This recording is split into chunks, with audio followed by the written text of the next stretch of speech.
Don't you just feel with joy whenever a manufacturer provides you with a V8 engine? In this day and age of downsizing, but I don't mind downsizing that much because I think that the technology behind it, well, it really improves all that power and it becomes light. Every time you got a lot of cylinders, you got a big engine, and that means that you need to carry some weight. Here we are with a very traditional V8 engine. This is the new Mustang, the 7th generation, and it's got this recognizable good old V8 engine. 5 liters, a lot of torque, and 2 models that we get here in Sweden. It's the GT model, 446 horsepower, and this is the dark horse version. So it's being optimized a little. Better chassis, Magna Ride as a standard, a little more goodies on its exterior design, and also an optimized drivetrain. And the power is up a little, 453 horsepower. But the thing is that due to those strict regulations here in Europe, well, we're down about 50 horsepower. So that is something that I feel, I think is a little pity, because those 500 horsepower, that is a very good sweet spot for a V8 engine. But we're not provided with it, so we just have to live with that. But we're happy with what we're getting here now. 453 horsepower, that is well enough for 0 to 100 in 4.5 seconds with this 10-speed automatic gearbox. But is the automatic gearbox something that we want? After driving it, I'm having a different type of thoughts about that. I would like the manual gearbox to try that one out. Set it side to side, of course, with this one, because this one is better than the old one. It's always pleasant to start up a 5-liter V8 engine a la Mustang. And we start off in normal. And the thing about this car is that it works so well in normal. It feels like a big BMW 5 Series or an E-Class or something. But just by cruising with this strong V8 engine that has so much torque and this bubbly, barky tone in the background, it just sits so well puttering around at slow paces with. And that is some American style to it. You just want that. For Europe, due to strict emissions, we're down 50 horsepower. And I think that is the thing that doesn't really set my pants on fire with this car. It is fast. I mean, it's strong, it's fast. But you would like to have that little extra. Something that I really like in cars nowadays is that it's so easy to find this speeding alert indication or warning or lane assist shut off button. Very simple in this one. Just push it 2 times on the steering wheel and it's off. Love that instead of digging into the systems. Brilliant. Keep them shortcut buttons coming on new models and cars. And I think it's just great that there is just the V8 engine now. No EcoBoost 4-cylinder engine, no 6-cylinder engine, just that V8 engine. Neat. Perfectly suited for this car, and that's what symbolizes it. And I think that's just a great move, keeping that engine, because I think that keeps the customers. And what strikes me first is the look of this new Generation 7. I just think it looks the best of all generations before it. Maybe you can stretch back to one of the first ones or something, because that's just charming, looking at some older models today. But this one, it looks just splendid. In profile, from the back and from the front. It's got some outlets here, and I think that the headlights, that really does the trick. They are just so nice. They look mean. They mean business. And I like the grille, the intakes here. It looks hungry and it looks ready for some action. And every generation of the Mustang has always wanted to be better. They wanted to be sharper, even though this has never been the tool for those super focused drivers that want to have something that is extremely quick around a racetrack. But I've been driving a lot of these generations before on different tracks and on track days that I've held myself for a couple of years. And I just find them so charming. So I know exactly how they behave. And I must say that every generation that has been released has really become better, become a bit better driver-focused cars. But still, they lack some of that precision that you would really want to go even faster. So you have more fun in a car like this. But isn't that what it's all about? Having fun, having that noise, because people will see that it is a Mustang that is coming. Even though that the design has been really refurbished, you can see that it is a Mustang and you can hear that it is a Mustang. That Magna Ride works so well in all these different settings, and putting it in track mode and this 10-speed automatic gearbox, it works rather well. It is very comfortable. And that are one of the things that I like most about this car. It looks good, it sounds good, but it's extremely comfortable to ride in. So it becomes like a luxury coupe that you just go for the comfort alone. And that is very special. And I think that the clientele of the cars are used to having this wavy type of feel. And this one keeps that, but at the same time, when you really grab it and drive it hard, it doesn't disappoint. It is very, very sharp. I think that the steering has been really, really improved. It still lacks a little feel to the overall driving impression of the car, but it works so much better now. And it really does whatever you command it to do.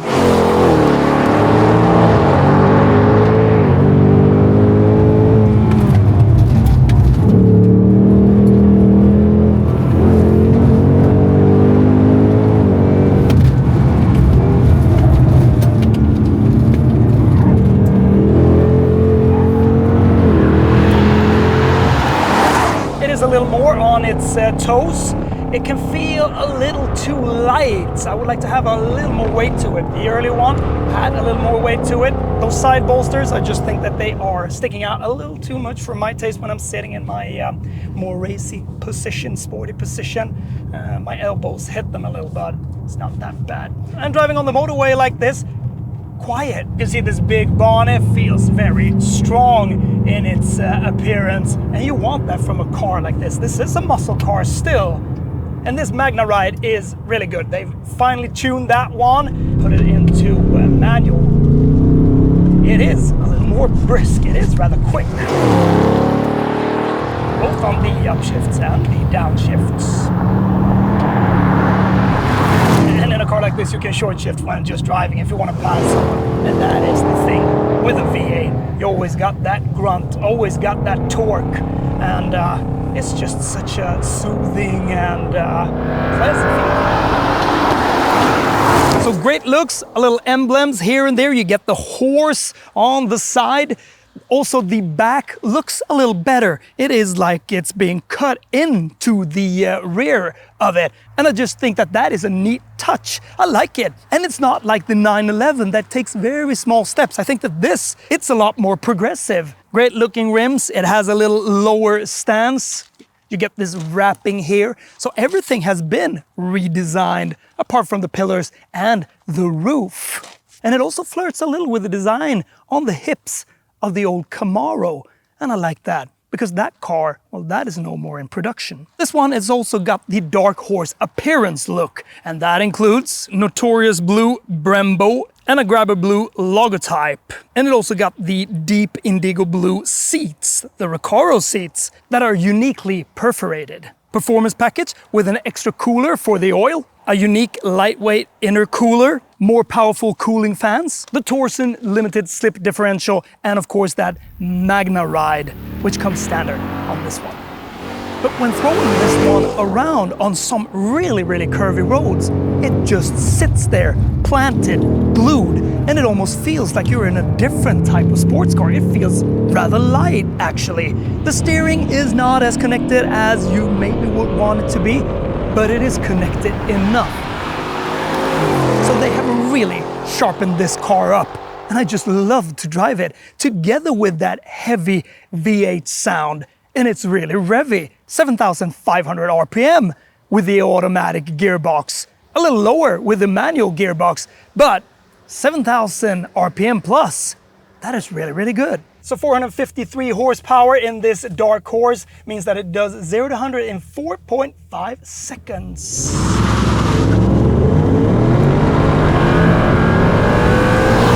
And it revs out all the way to 7,500 RPM, so it's rather revvy, this V8. But something that impresses are the brakes, these Brembo brakes.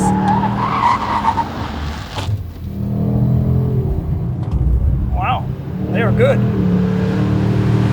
And it's always fun. You get the same feeling. I've been driving a lot of different Mustangs throughout the years, and I just love their character. They are a little wallowy and a little floaty in their character.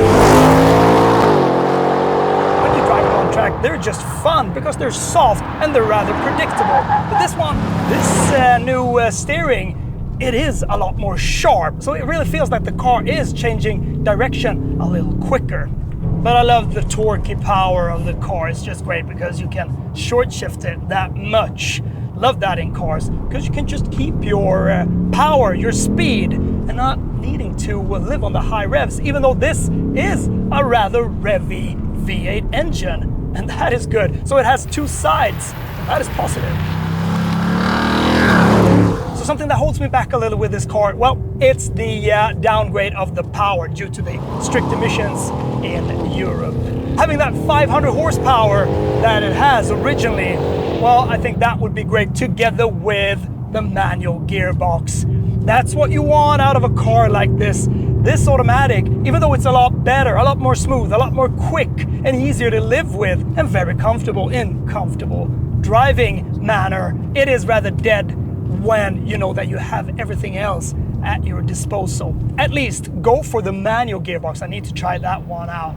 But for what it is, one of the most iconic historical sports cars, it is good. This new one is good. It's so much easier to live with, and I really like how quiet it is. It's updated, it is modern, and it looks just good. So just by the look of it, I think it's an investment, even though it's rather pricey for a Mustang. It's more than 800,000 Swedish crowns, about 80,000 euros for this dark horse version here in Sweden. And that is a lot of money.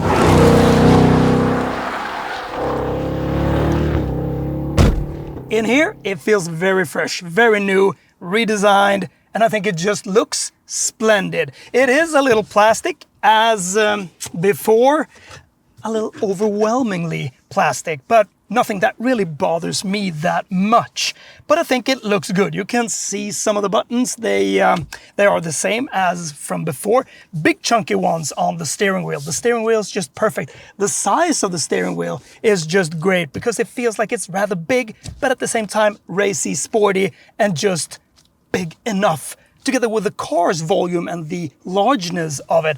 So it just feels in perfect harmony, dimensional-wise. The seats, just great. These Recaro seats, they have everything in my opinion, because the thing is that they are so wide, you can, spread a little if you want to do that.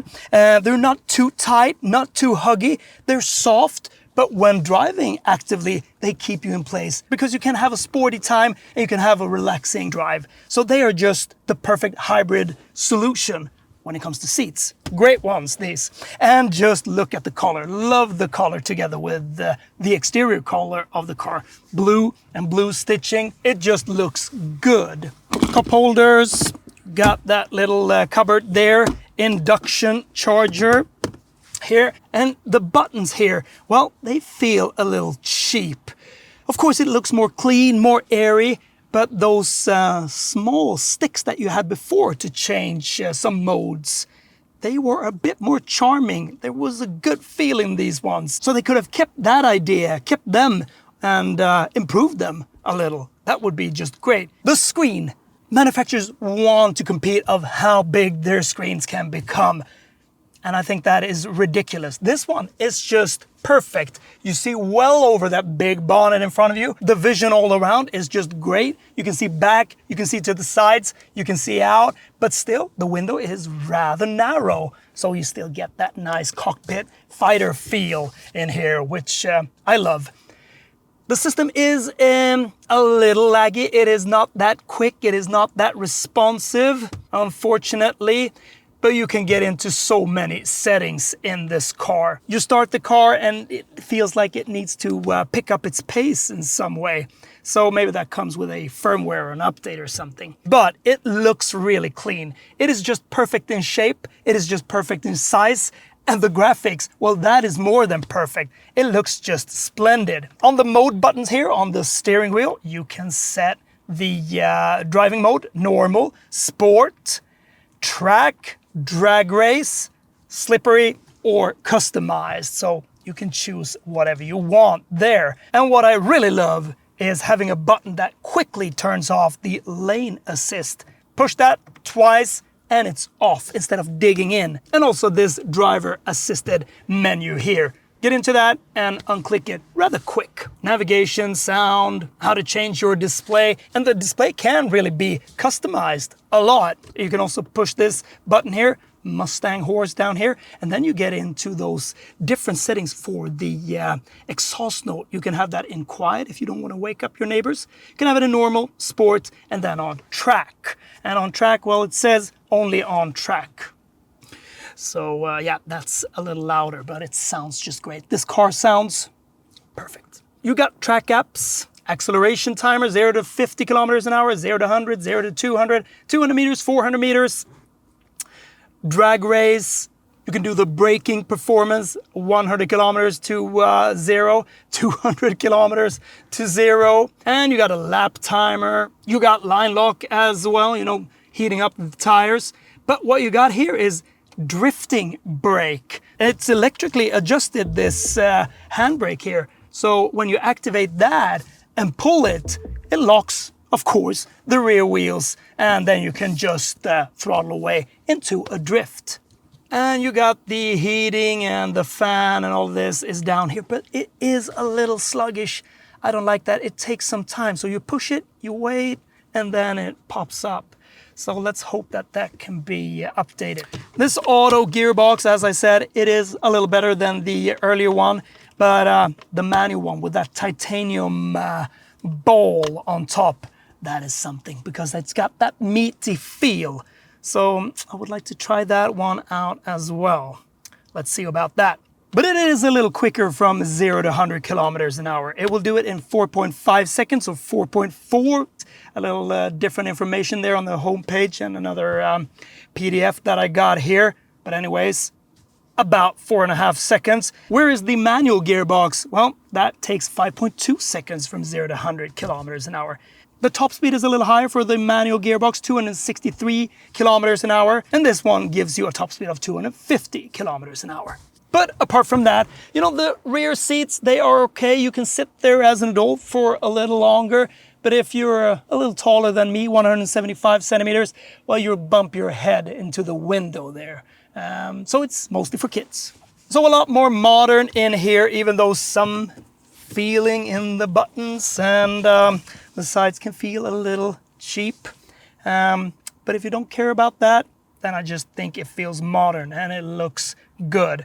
And it is comfortable. I like it. It has the sportiness and it has the comfort. So it's got two perfect sides. And just having comfort cruising to the meet, because there are a lot of Mustang owners, proud Mustang owners out there. I just met a couple of older Mustangs and they've all been waving very happily when seeing this one. So that is just great. Having a community and sharing the pleasure of an American dream, so to speak, with that V8, that barking, rumbling, nice V8.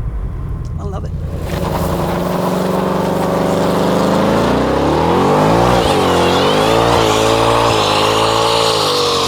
If I just compare it to the BMW M2, same power, about the same size, that one feels different, feels so much more young in its manner and a lot more sporty, focused. So I think I would go for that one, but this has its charm, which is just unique.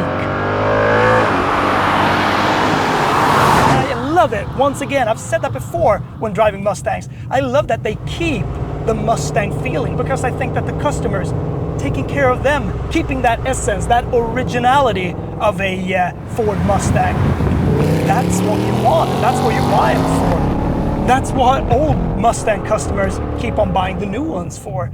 And I think that they've just kept it with this one. And it's great that they haven't downgraded it to any V6 engine or a EcoBoost 4-cylinder or something.